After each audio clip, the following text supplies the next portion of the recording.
আমি মনে করি যে মগজেরও মানে ত্রাণ দরকার। মানে সিলেটিরা চায় না যে চিটাঙ্গের সঙ্গে আত্মীয়তা করে, রাজশাহীর একটা মেয়ে, বরিশালের একটা মেয়ে সিলেটে বধূ হয়ে গেলে এটাকে অন্য চোখে দেখা হয়। তো এই ইজমটাতে আমি বিশ্বাস করি না। যে শিক্ষা ব্যবস্থা এরকম তৈরি করেছে একটা মানুষকে, যে কেমিস্ট্রি নিয়ে মানে ঢাকা বিশ্ববিদ্যালয় থেকে মাস্টার্স শেষ করে সে ব্যাংকার হিসেবে জয়েন করছে।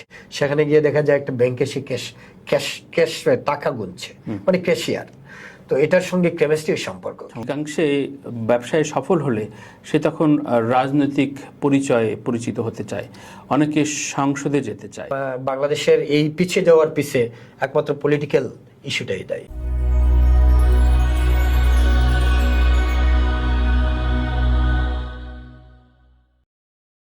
প্রিয় দর্শক, চেক ইন তানভীর কোলাহল পডকাস্টের নতুন শোতে আপনাদের স্বাগত। মূলত আমরা বিভিন্ন শ্রেণী পেশার মানুষদের নানান ভাবনা, তা দেশ হতে পারে, রাজনীতি, ব্যবসা কিংবা সাংস্কৃতিক জগৎ নিয়ে তার ভাবনাগুলো আমরা শেয়ার করব, তার কথা শুনব। আজকে তেমনই একজন খুব প্রিয় মানুষ আমার, দীর্ঘদিনের পরিচয়। তার সৃজনশীলতা কাব্যচর্চায় যেমন রয়েছে, প্রকাশনায় এবং বিভিন্ন রকম উদ্যোক্তা হিসেবে তিনি এই সমাজে পরিচিত। আবুল কাশেম আমাদের দীর্ঘদিনের বন্ধুবর, স্বাগত আমার শোতে। কাশেম ভাই, কেমন আছেন? আলহামদুলিল্লাহ, বেশ ভালো। অনেক ধরনের ব্যবসা আপনি করেন, আপনার মুখ থেকে দর্শকদের কাছ থেকে জানতে চাই, এখন অবধি উদ্যোক্তা পরিচয়ে কি কি প্রতিষ্ঠানের সাথে আপনি সম্পৃক্ত রয়েছেন? প্রফেশনালি আমি আন্তর্জাতিক একটি প্রতিষ্ঠানে সম্পৃক্ত, এই সাউথ এশিয়ার একটা খ্যাতনামা প্রতিষ্ঠানে। এর বাইরে দাঁড়িয়ে আমি খুব শৈশব থেকে সাহিত্য চর্চার সঙ্গে জড়িত হয়ে যাই। তো সেই প্রেক্ষাপটে একসময় লিটল ম্যাগ মাছরাঙার জন্ম হয়। তারই হাত ধরে একসময় এই মাছরাঙা লিটল ম্যাগটাই প্রকাশন হয়ে ওঠে। আচ্ছা, আমরা নিয়মিত 21শে বইমেলায় অংশ নিচ্ছি এবং 2 শতাধিক বই আমরা ইতিমধ্যে। মেলায় অংশ নেওয়া কত বছর হলো? মেলায় 19 সাল থেকে আমরা অংশ নিচ্ছি। 19 সাল থেকে। প্রকাশনা জগতে কেন এলেন? হ্যাঁ, এটাই একটু আগেই এই কথাটি উল্লেখ করেছি যে আমি যখন ক্লাস 5-6-এ পড়ি, তখন ইত্তেফাকের কচি কাচার আসর নামে একটা পাতা বের হইতো। সেখানে ছড়া লেখা দিয়ে লেখালেখিতে মানে সূত্রপাত। প্রিন্টে নিজের নাম দেখতে পাই। পত্রপত্রিকা যেহেতু বাড়িতে পড়া হতো, দাদা পড়তেন, সেইখান থেকেই আসলে যুক্ত হয়ে যাওয়া। তো এই প্রেক্ষাপটে বিভিন্ন সময় আমি আমার অঞ্চলেই একসময় প্রথম আলো বন্ধু সভা, বিভিন্ন ধরনের পত্রপত্রিকা সংশ্লিষ্ট, সাহিত্য সংশ্লিষ্ট ব্যাপারগুলো মানে করার চেষ্টা করেছি, যাতে সেখানকার মানুষগুলোকে এই জায়গাটাতে পৌঁছে নিয়ে যাওয়া যায়, সাহিত্যের প্রতি মানে অনুরাগ সৃষ্টি করা যায়। আচ্ছা আচ্ছা, তো সে তারই ধারাবাহিকতায় আসলে প্রকাশনা আসা। আমি যতদূর আপনাকে জানি চিনি, তাতে আপনি তরুণ কাল থেকে মানে কৈশোর থেকে আপনি ব্যবসা, নিজস্ব উদ্যোক্তা হওয়ার একটা প্রবণতা রয়েছে। চাকরি কেন করলেন? আপনার চাকরি আমি যে করছি না তা না, কিন্তু যেটা হচ্ছে কি, চাকরিতে ফ্রিডমটা খুঁজে পাওয়া যায় না। একটা সুনির্দিষ্ট টাইম, বেঁধে দেওয়ার টাইম আমি কখনো মেনে নিতে পারিনি আমার জীবনে। আমি মনে করি মানুষের জীবন খুবই স্বল্প আয়ুর জীবন। সেখানে সে তার নিজস্ব ঠিক করবে এবং তার চিন্তাধারাকে বাস্তবায়নের জন্য যত ধরনের কাজ করা প্রয়োজন সে সেই কাজটুকু করবে। এবং বিজনেসে সেটা করা যায়। আমি একটা স্বপ্ন দেখব, সেই স্বপ্ন বাস্তবায়নের পথে হাঁটবো এবং যতদূর আমি সেটা গন্তব্যে পৌঁছাতে না পারছি ততটুকু হেঁটেই যাব। রাইট। অনেক সময় অনেক মোটিভেশনাল স্পিকাররা বলে থাকেন যে হ্যাঁ, নিজে উদ্যোগী হও, কিন্তু যখন তরুণরা শোনে গ্রাম থেকে গ্রামান্তরে, তাদের তো পুঁজি কম, স্বপ্নটাও ছোট, তাদের উদ্দেশ্যে বলার কি আছে? আপনিও সিলেট থেকে বেড়ে ওঠা, এমন না যে আপনি খুব ঢাকার আরবান এরিয়াতে বড় হয়েছেন, কিন্তু উদ্যোক্তা হিসাবে এখন দেশে বিদেশে আপনার ব্যবসা বিস্তৃত, তাদের উদ্দেশ্যে কি বলবেন? এক্স্যাক্টলি, আপনি যেটা বলছিলেন, আসলে স্বপ্ন দেখতে নির্দিষ্ট কোনো অঞ্চল লাগে না। যেমন মাছরাঙা প্রকাশনটা কিন্তু ঢাকার প্রকাশনই নয়। মাছরাঙা প্রকাশনের একেবারে অ্যাড্রেস যেটা ব্যবহার করছে একেবারে প্রান্তিক পর্যায়ে, একটা উপজেলা সদরের অ্যাড্রেস ব্যবহার করে 21শে বইমেলায় অংশ নিচ্ছে। তো কেউ চাইলে তার স্বপ্নটাকে আসলে খুব খুব মানে তৃণমূল থেকে দেখতে পারে এবং সেই স্বপ্ন বাস্তবায়নের পথে হাঁটতে গেলে আসলে তার মনের যে জায়গাটা খুব দরকার, সেটা হচ্ছে ইচ্ছা শক্তি।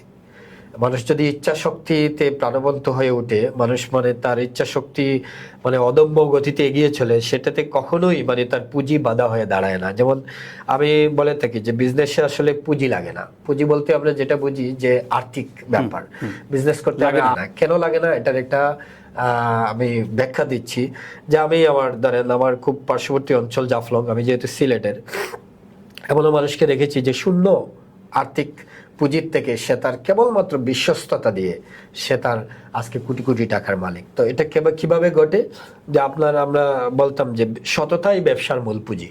একটা বিভিন্ন জায়গায় একটা স্টিকার লিখে দেখতাম বিভিন্ন দোকান বা কোথাও গেলে যে সততাই ব্যবসার মূল পুঁজি। তো সেখানে তো নিশ্চয়ই লেখছে না যে অর্থই ব্যবসার মূল পুঁজি। তো নিশ্চয়ই ওই শব্দটাই বলে দেয় যে আসলে ব্যবসায় কি প্রয়োজন। আপনার জীবনে সবচেয়ে টার্নিং পয়েন্ট নিয়ে এমন কিছু শিখেছেন যে আপনার জীবনের বাক বদল করেছে? আমার বাড়ির পাশেই যখন দেখতাম যে ধান খেতে কৃষক যখন তার ধান ফলাতে আসছে, গরু নিয়ে হাল চাষ করছে, তার একটা লড়াই আমি সবসময় দেখতাম আর কি। তো আমি জিজ্ঞেস করতাম যে যখন মই মারা হচ্ছে এই ধান খেতে, আমি বারবার জিজ্ঞেস করতাম যে এটা তো খুবই নরম মাটি, এখানে ধান লাগিয়ে দিলেই হয়, তাহলে এইসব কেন লাঙ্গল দিয়ে এই আপনি গরু হাল ছড়াচ্ছেন কেন? সে তখন উত্তর দিত যে তুমি লেখাপড়া করছো, লেখাপড়াটা ভালো বুঝবে, আমি হাল চাষ করছি, হাল চাষটা ভালো বুঝবো। এবং তার একটা ব্যাখ্যা সে দিয়েছিল এভাবেই যে মাটি তার উর্বরতা পেতে অদল বদল হতে হয় এবং অদল বদলের মধ্যে দিয়েই ভালো কিছু উৎকৃষ্ট কিছু পেতে হয়। তা এটা একটা নিঃসন্দেহে টার্নিং পয়েন্ট যে আমি একটা সময় মনে হইতো যে আমি কৃষকই হব, মানে আমি কৃষক হতে চাই। তো সে কেন আমি মাটির সঙ্গে থাকতে চাই, ওইটাই সর্বশ্রেষ্ঠ লড়াই। আমি মনে করি যে কৃষক একটা শ্রেষ্ঠ লড়াইয়ের জায়গা, সেই লড়াইটা তাকে মানে এমন একটা জায়গায় পৌঁছে দেয়, আপনি পরিশেষে দেখবেন আমাকে ওই কৃষিকাজেই ফিরতে হচ্ছে, অর্থাৎ মূল যে জায়গাটাতে আমি ফিরছি সেটা মাটির কাছে, আর সে মাটির সঙ্গেই আছে। এর চেয়ে বড় জায়গা বা এর চেয়ে বেশি উদ্যম দেওয়ার জায়গা হতে পারে না। আমি সেখান থেকেই আমার জীবনের একটা বাক বদল আমি পেয়েছি যে আসলে লড়তে হবে, বাঁচতে হলে লড়তে হবে, এবং লড়াইটাই শেষ কথা। যারা সিলেটবাসী তারা একে অপরের প্রতি খুবই মানে বিশেষ করে এলাকাবাসীদের প্রতি খুবই সহায়তাপরায়ণ হয়ে থাকে। এটাকে আপনি বিভিন্নভাবে এটা ছড়ায় যে ঠিক আছে তারা ইজম প্রকাশ করে, তারা একে অপরে একাট্টা থাকে। আপনি কি প্রিভিলেজড একজন সিলেটবাসী হিসাবে? না, আমি বিষয়টাকে এইভাবে দেখি না। এটা হয়তো সৃষ্টির পিছিয়ে দু একটা কারণও থাকতে পারে। তার মধ্যে আমরা একটা জিনিস লক্ষ্য করেছি যে হযরত শাহজালাল এই মাটি পুণ্যভূমি, মানে পুণ্য মাটি নিয়ে তিনি এসেছিলেন এবং এই জায়গাটিতে সেই মাটির মিল পেয়ে তিনি ধর্মচর্চা শুরু করেছেন। তো ওই একটা গণ্ডি ছিল, উনি খুব বেশি ওনার সঙ্গী সাথীরা সিলেটের বাইরে বের হয়নি। হয়তো গড়ানাটা সেই জায়গা থেকে সৃষ্টি হয়েছে, একটা আধ্যাত্মিক নগরী হিসাবে আধ্যাত্মিক জায়গা থেকে আমরা দেখতে পেয়েছি যে সিলেটের বাইরে সবাইকে নন সিলেটি বলা হয় এবং আত্মীয়তা খুব একটা হয়ে ওঠে না। মানে সিলেটিরা চায় না যে চিটাঙ্গের সঙ্গে আত্মীয়তা করে, রাজশাহীর একটা মেয়ে, বরিশালের একটা মেয়ে সিলেটে বধূ হয়ে গেলে এটাকে অন্য চোখে দেখা হয়। তো এই ইজমটাতে আমি বিশ্বাস করি না, কেননা আমি পুরো পৃথিবীটাকেই মানে খুবই ছোট্টভাবে দেখি যে এটা আসলে ছোট্ট ভিলেজ, গ্লোবাল ভিলেজ, মানে এটা একই গ্রাম, একই ছাদ। যেহেতু একই ছাদ ব্যবহার করছি, আমি দেশে দেশে ঘুরছি, প্রফেশনাল জায়গার থেকেও ঘুরছি, আমি অনেকগুলো দেশে ভ্রমণ করছি। তো সেই ভ্রমণের সূত্রেও আমি দেখেছি যে আসলে খুব আলাদা করে কিছু মানে নেই, সব জায়গায় প্রায় একই। ট্যাম্পসের পাশে দাঁড়িয়ে থাকলে দেখি সুরমা, মানে পদ্মার রূপ আমি অন্য জায়গায় গিয়ে পাই। তো এটা ফুললি কানেক্টিভিটি। আমরা হয়তো 47 বা 46-এর আগে জন্ম নিলে আমরা একই উপমহাদেশে থাকতাম। সময়ের প্রয়োজনে মানুষ আসলে মানচিত্র ভাগ করে নিয়েছে, কাঁটাতার দিয়েছে তাদের নিজস্ব স্বার্থে। একটা সীমান্তের কাঁটাতার টোটালি নিজস্ব স্বার্থ, একটা গ্রামের কাঁটাতার বেড়া এটা টোটাল নিজস্ব স্বার্থ। ঠিক সিলেটি ব্যাপারটাও ওইরকম কোনো স্বার্থে গড়ে উঠেছে, এর বাইরে আর কিছু না। আমি এটাকে ইজম হিসেবে দেখি না। তার মানে আপনি প্রথমে বললেন যে সততা থাকলে, চেষ্টা থাকলে যে কোনো ব্যবসায় বা যে কোনো উদ্যোগে সফল হওয়া সম্ভব। এক্স্যাক্টলি, একদম। এর বাইরে কিছু বন্ধু বা খুব কাছের মানুষ এমন কিছু জীবনে থাকে যে নিজের এইসব কাজে, এইসব স্বপ্নের কাজে খুব সফলভাবে হাতটা বাড়ায়। আপনার জীবনে কার কথা বলবেন? আসলে এটা আমি একটু অন্যভাবে বলি যে মানুষজন আসলে বিভিন্নভাবে আপনার কাছে আসবে। যে কোনো উদ্যোগ নিলে আপনার ধরেন বিপক্ষেও কিছু মানুষ দাঁড়িয়ে যায়, পক্ষেও দাঁড়িয়ে যায়, তবে পক্ষে দাঁড়িয়ে থাকার সংখ্যাটা খুব কম। এবং পক্ষে দাঁড়িয়ে থাকা মানুষগুলোও একদিন দেখা যায় বিপক্ষে দাঁড়িয়ে যায়। যেমন আপনি একটা উদ্যোগ নিলেন, আপনারা 3 বন্ধু মিলে বা আমি 3 বন্ধু মিলে উদ্যোগ নিয়েছি, পরবর্তীতে দেখা গেল দুজনের মধ্যে ঝগড়া বিবাদ লেগে ওই উদ্যোগটা শেষ হয়ে গেছে, কিংবা একজন সেখান থেকে সরে গিয়েছে। তো সবসময় যে আসলে কারো অনুপ্রেরণা, কারো উৎসাহ একটা জায়গায় নিয়ে যায় ব্যাপারটা তা না, কিন্তু এটা প্রতিটা মানুষের মানে এগিয়ে যাওয়ার পিছনে এটা খুব জরুরি একটা সহায়ক শক্তি হিসেবে কাজ করে। কাজ করে। তা আমার জীবনে সেই রকমের অনুপ্রেরণা আমি আসলে কাউকে দেখি না, কারণ আমি প্রতিটা প্রচেষ্টাই আসলে নিজের জায়গা থেকেই করে নিয়েছি। তো সেক্ষেত্রে একটুখানি পেয়েছি আমার ছোট ভাই, তার নাম ইকবাল ফেরদৌস, যে নিজেও একজন সফল উদ্যোক্তা। সে মিশিগানে আছে, নিজের সকর্মে উজ্জ্বল একটা তারকা হয়ে আছে এই মুহূর্তে, এই বয়সে। তো সে আমার বয়সে জুনিয়র, কিন্তু তার কাছ থেকে আমি সময়ে সময়ে অসংখ্য সহায়তা পেয়েছি, অনুপ্রেরণা পেয়েছি। আমার যে কোনো উদ্যোগকে সে স্বাগত জানিয়েছে। তা এই রিসেন্টলি আমি আমেরিকায় একটা এলএলসি কোম্পানি, শাকমা মিডিয়া লিমিটেড একটা কোম্পানি বাংলাদেশে, ওইটাই আমেরিকায় মানে লঞ্চ করেছি, যেটার পেছনের একজন সহায়ক শক্তি হিসেবে ইকবাল ফেরদৌস কাজ করেছে। তো এভাবে আমি বিভিন্ন সময় তার কাছ থেকেই মূলত অনুপ্রেরণা পেয়েছি। বাংলাদেশে বিজনেস করার ক্ষেত্রে কোন কোন অবস্টাকল আপনি ফিল করেন? অনেকে বলে রাজনৈতিক অস্থিরতা একটা বড় কারণ হয়ে দাঁড়ায়।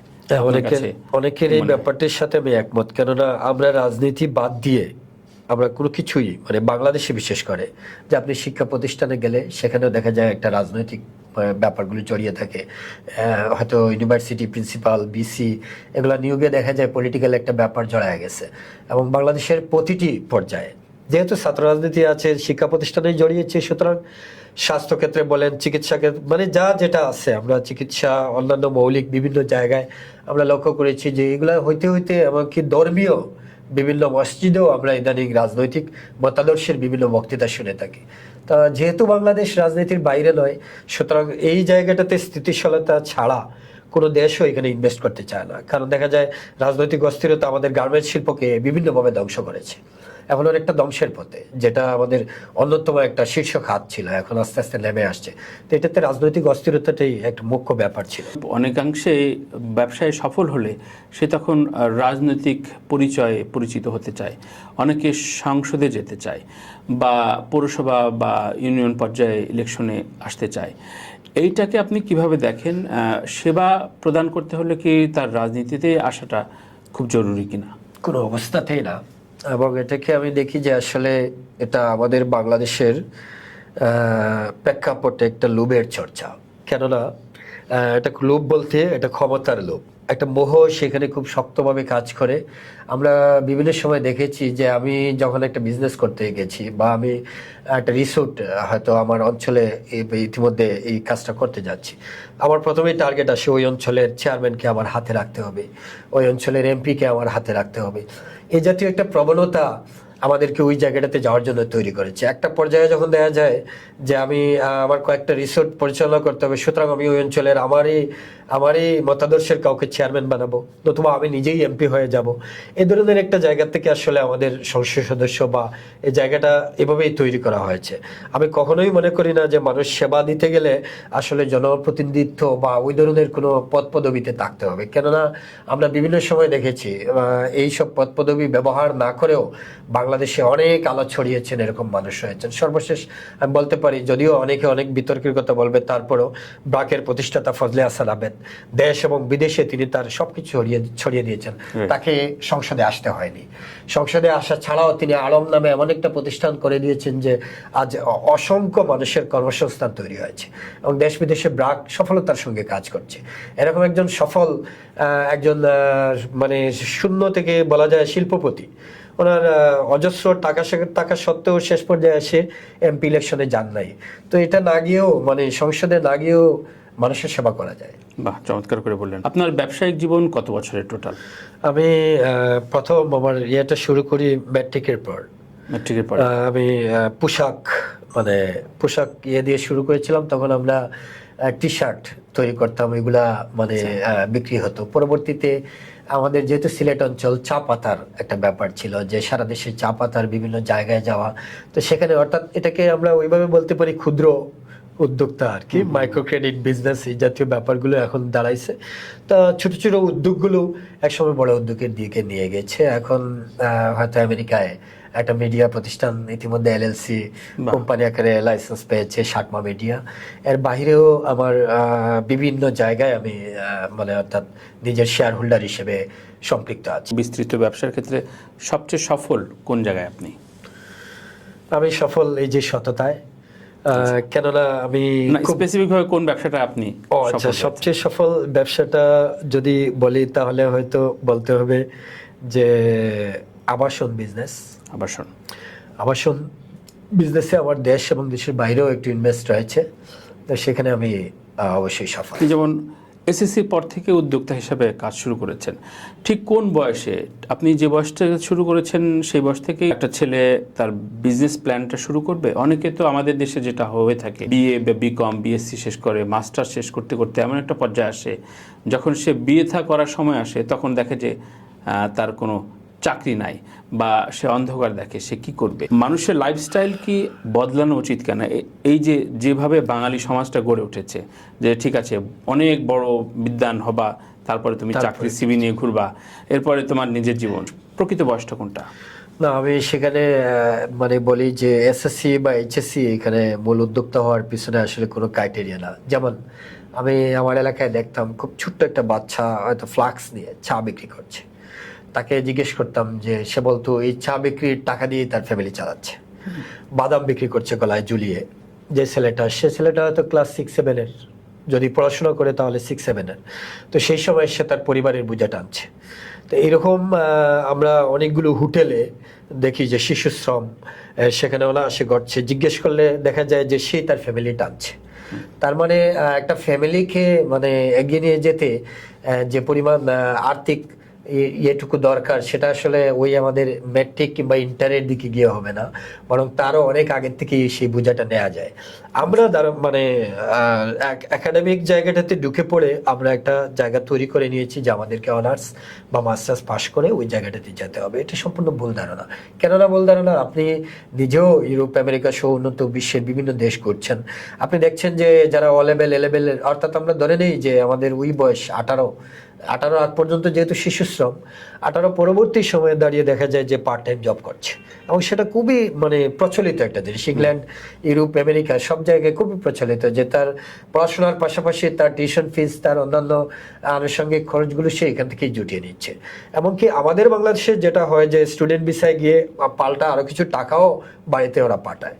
তো সেক্ষেত্রে আমরা যদি ধরে নেই তাহলে এই সময়ের প্রেক্ষাপটে দাঁড়িয়ে বলবো যে 18+, যখন যে জিনিসটা শিশু শ্রমের আওতার বাইরে গিয়ে যে বয়সটা আসে সেই বয়স থেকে আসলে সে তার দায়িত্বটুকু নিতে পারে। তবে বাংলাদেশের প্রেক্ষাপটে কেউ 6, 7, 8, 9 এই জায়গাটাতেও শ্রমজীবী শিশু তৈরি হয়ে গেছে তার পরিবারে।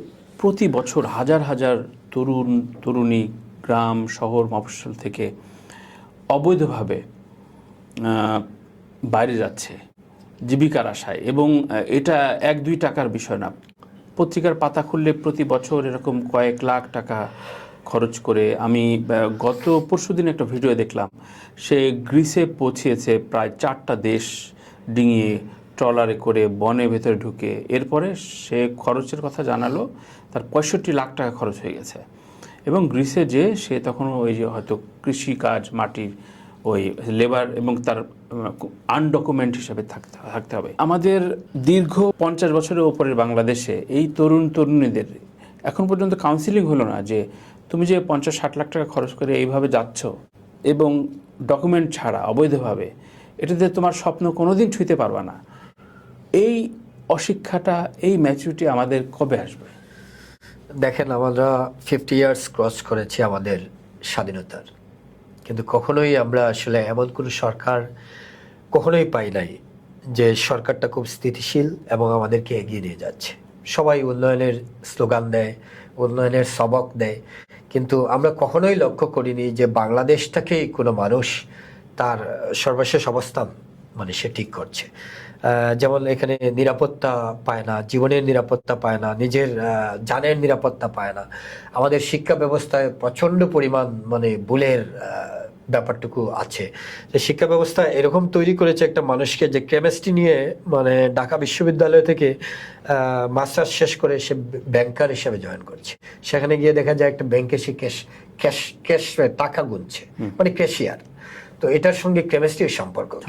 খুবই হ্যাঁ, তো এই যে শিক্ষা ব্যবস্থা আমাদেরকে তৈরি করছে, আমরা কর্মমুখী শিক্ষা না দিয়ে আমরা মানুষকে এমন একটা শিক্ষিত করছি যে যে কোনো মূল্যে অনার্স মাস্টার্স হতে হবে, পরবর্তীতে আমরা সাবজেক্টের বাইরে দাঁড়িয়ে গিয়ে আমাদের কর্মক্ষেত্রে প্রবেশ করছি। এটা কখনোই কোনো ভালো সুফল দিতে পারে না, কারণ শিক্ষা ব্যবস্থার সঙ্গে কোনো মানে আপনার কর্ম ব্যবস্থাকে মিলিয়ে নিলে পরে আপনি যে সাপোর্টটা দিতে পারবেন, এটা শিক্ষা মানে ওইটার বিপরীতমুখী হয়ে আপনি কখনোই দিতে পারবেন না। একজন কেমিস্ট হয়ে যদি সে কোনো একটা ফার্মাসিউটিক্যাল কোম্পানিতে সে জব করতো, এই জায়গাটাতে কেমিস্ট হিসেবে থাকতো, তো ঢাকা বিশ্ববিদ্যালয়ের একটা কেমিস্ট যে পরিমাণ আপনাকে দিতে পারতো, ওটা কখনোই সে একটা ব্যাংকে ক্যাশিয়ার হয়ে দিতে পারবে না। তো সেই জায়গা থেকে আসলে হতাশ হয়ে মানুষগুলো তার জীবনের মানে সর্বস্ব ত্যাগ করে, তার ফ্যামিলির হাল ধরতে গিয়ে এই 65 লাখ খরচ করে সে গ্রিস পৌঁছায়, তার জীবনের মানে সবকিছু ত্যাগ করে। কতজন এই পথে মারা গেছে, আমরা সময় সময় সেই গল্পগুলো শুনি। কেন আমাদের মেধাবীরা এই দেশ ছেড়ে চলে যায়? তার প্রধান কারণ হচ্ছে আমাদের শাসন ব্যবস্থা। যে আমি খুবই সফলতার সাথে আমার শিক্ষা জীবন শেষ করে আমি একটার পর একটা মানে ইন্টারভিউ দিয়ে যাব, কিন্তু কোনো নিয়োগ হবে না। আমরা বাংলাদেশে ধরে নিয়েছি আমাদের মামা বাগনা বা এই জাতীয় ব্যাপারগুলো, কিংবা ঘুষ না থাকলে, এখন আমি যদি আমার নীতির জায়গায় সঠিক থাকি, তাহলে ঘুষ না দিয়ে আমি কখনোই ওই কোনো ভালো জায়গায় যেতে পারছি না। তখন হতাশ হয়ে এক সময় বিদেশে যেতে হচ্ছে। আমাদের সর্বশেষ আমাদের বলা যায় যে একটা মেধাবী প্রজন্মই মানে ফাঁকা হয়ে গেছে, যেটা দেশের বাইরে। তো সেক্ষেত্রে অফকোর্স আমি বলবো যে 52 বছরের বা 53 বছরের এই শাসন ব্যবস্থাই এটার জন্য মূল দায়ী আর কি। মানে কোনো না কোনোভাবে আপনি অ্যানালাইসিস করে দেখবেন যে এটা মানে একমাত্র বাংলাদেশের এই পিছিয়ে যাওয়ার পিছে একমাত্র পলিটিক্যাল ইস্যুটাই দায়ী। আমরা সময় সময় আশা, যেমন এই গত 24 জুলাই আমরা আশা করেছিলাম আমাদের দেশ একটা নতুন বাংলাদেশ হয়ে উঠছে, আমরা নতুন করে স্বপ্ন বুনেছি, কিন্তু একটা বছর পেরোতেই আমরা দেখেছি যে সেই স্বপ্নে বাটা পড়েছে। আমরা দেখছি এই ঘুরে ফিরে মুদ্রার এপিট। আমরা আসলে ওই টেসিজম এসব বুঝি না। আমরা আমাদের জায়গা থেকে, যেমন আমি একজন ক্ষুদ্র হোক যাই হোক, আমি একজন উদ্যোক্তা বা একজন ব্যবসায়ী হিসেবে আমি আমার যে সরকারি আসুক, আমি বাংলাদেশের জন্য মানে কাজ করতে চাই। আমি উদাহরণ দিচ্ছি যে আমি সিলেট চেম্বার্স অফ কমার্স ইন্ডাস্ট্রিজের সদস্য। আমাদের গত 1 নভেম্বর নির্বাচন ছিল, কিন্তু হঠাৎ করে এটা বন্ধ হয়ে গেছে। এই সরকার আসার পরে আমরা মনে করেছিলাম যে এ জাতীয় ব্যাপারগুলো এগিয়ে যাবে, যেখানে পলিটিক্যাল কোনো বা চাপ থাকবে না বা এ জাতীয় কোনো ব্যাপার থাকবে না। ঘুরে ফিরে দেখছি যে পলিটিক্যাল বাইরে কেউ বের হতে পারছে না, ওই ঘুরে ফিরে একই মুদ্রার এপিট। আমরা বিগত দিনগুলোতে যা দেখেছি এটারই মানে বিপরীতমুখী সব কাজ এখনই আবার দেখছি। তো এটা আসলে যে বিগত বিষয়গুলো ফ্যাসিজম ছিল, আর এখন যে ফ্যাসিজমের বাইরে বের হয়ে গেছি, এটা আমি আর মানে অনুধাবন করতে পারছি না। কেননা যে ঘুরে ফিরে দেখছি একই বিষয়গুলো ঘটছে। কিছুদিন আগে যে রাজনৈতিক দল নিষিদ্ধ ছিল, এখন তার উল্টাটা নিষিদ্ধ হয়েছে, এবং আমরা এটারই পুনরাবৃত্তি দেখছি। মানে একই চক্র বারবার ম্যাচুরিটির জায়গায় বাংলাদেশটা কখনোই দাঁড়াতে পারে। আপনার সৃজনশীল কাজ নিয়ে একটু জানতে চাই, আপনার কাব্যচর্চা এবং এই মাছরাঙা হওয়ার পেছনে নিশ্চয়ই আপনার সাহিত্যের প্রতি একটা অনুরাগ কাজ করেছে। হ্যাঁ, নিঃসন্দেহে। এটা আমি লিটল ম্যাগ 1999 সালে প্রথম মানে এই মাছরাঙা প্রকাশিত হয়। একসময় 2-1টা সংখ্যা হাতে লিখে এটা প্রকাশ হয়েছে, এবং আমার নিজের হাতের লেখা। তো পরবর্তীতে 2007 সালে আমার মুম্বাই ইউনিভার্সিটিতে পড়াশোনার সুবাদে ওটা একটু বন্ধ ছিল। 2017-এর পর থেকে আমরা প্রকাশনী হিসাবে যাত্রা শুরু করি, এবং মাছরাঙা এখন লিটল ম্যাগ হিসেবে প্রকাশিত হচ্ছে। আগামী বইমেলায় এর অনুবাদ সংখ্যা বের হবে, বিগত বইমেলায় বের হয়েছিল। তো সেক্ষেত্রে একটা প্রকাশনী আসলে করার পিছনে একটা ব্যাপার ছিল যে আমি লক্ষ্য করলাম যে আমাদের প্রকাশনী পুরোপুরি মানে তরুণদেরকে সাপোর্ট দিতে প্রস্তুত নয়, এবং এটা তরুণরা আসলে নিজের টাকা দিয়ে নিজে বই বের করে। এই জিনিসটা একজন মানে সাহিত্য কর্মী হিসাবে আমার নিজের কাছে খুব ইনসাল্ট মনে হলো যে আমি একটা বই প্রকাশ করব আর এটাতে আমি টাকা দিয়ে বই বের করব। এই সংস্কৃতি থেকে আমাদের বের হতে হবে, এবং সেই জায়গা থেকেই আমি আসলে প্রকাশনীটা রান করা, যে আমি তরুণদের কিংবা এমন কিছু বই বের করব যার ব্যবসায়িক কোনো ইয়ে নেই, কিন্তু সমাজের কাছের দায়বদ্ধতা আছে।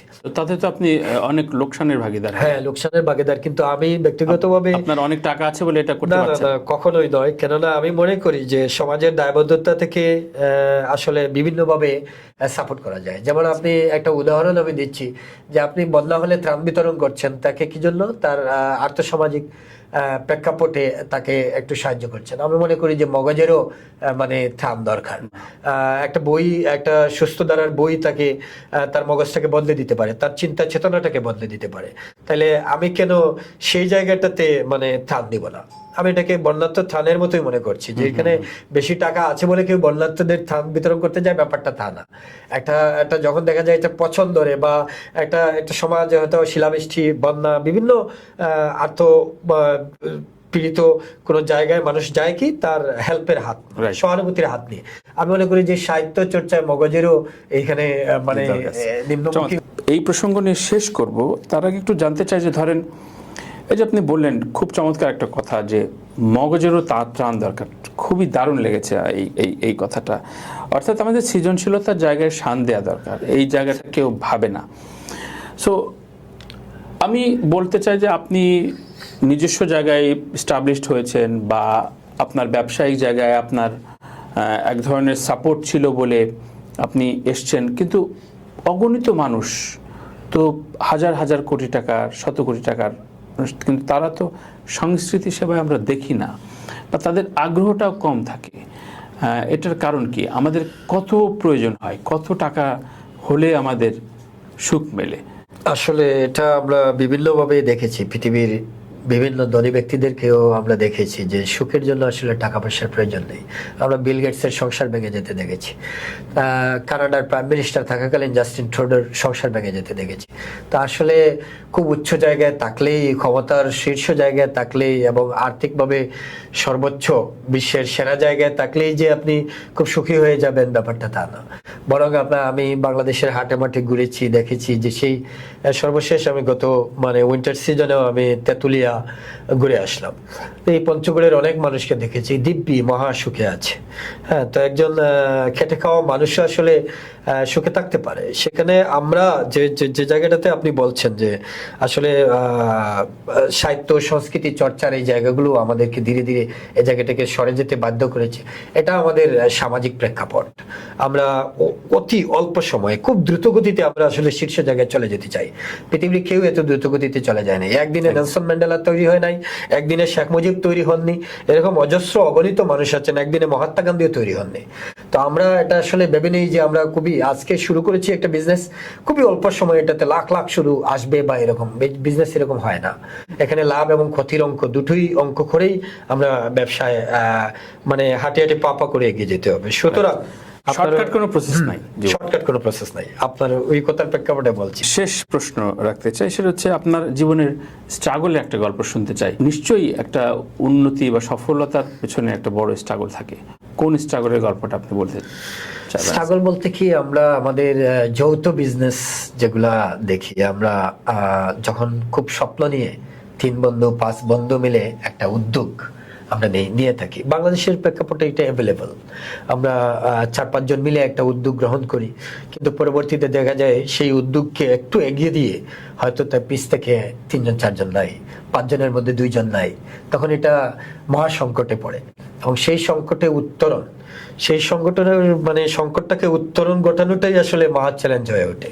তা আমি মনে করি জীবনের স্ট্রাগল সেটাই, যে অনেকেই এসে উৎসাহ অনুপ্রেরণা দিয়ে যখন একটা জিনিস তৈরি করে দেয় এবং পরবর্তীতে দেখা যায় পিছন থেকে সরে পড়ে, এই জায়গাটাকে রক্ষা করার যে যুদ্ধ, সেটাই শ্রেষ্ঠ যুদ্ধ। Thank you. প্রিয় দর্শক, আজ কথা বললাম আবুল কাশেম, একজন সৃজনশীল মানুষ, একই সাথে সফল উদ্যোক্তা। এরকম বিভিন্ন শ্রেণী পেশার মানুষদের কাছ থেকে আমরা সংস্কৃতি, রাজনীতি এবং দেশ সম্পর্কে জানতে চাবো। সবাই ভালো থাকবেন, ভালো রাখবেন আপনার পাশের মানুষটিকে। আল্লাহ হাফেজ।